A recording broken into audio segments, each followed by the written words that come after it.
কখনো এমন কোনো কথা, এমন কোনো কাজ করবেন না যেটা দেখলে, যেটা শুনলে সামনের জন মানুষের অন্তরে আঘাত লাগে। কারণ মানুষের অন্তরে আঘাত দিলে সেটা রব্বে করিমের দরবার পর্যন্ত পৌঁছায় যায়। অনেক সময় জীবনটা পুরো পাল্টায় যায়, সুস্থ জীবন অসুস্থ হয়ে যায়, সুন্দর জীবন অসুন্দর হয়ে যায়।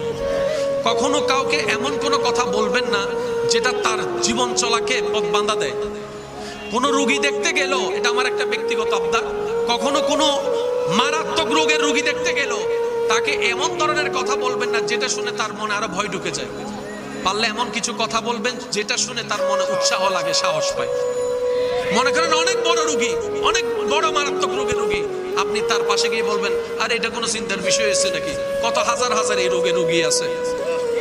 আল্লাহ আছে না, যে দিনকে রাত বানাইতে পারে, রাতকে দিন বানাইতে পারে। এত টেনশন করো কেন? আল্লাহ আল্লাহ করো, আল্লাহ আল্লাহ করো, আল্লাহ আল্লাহ করো।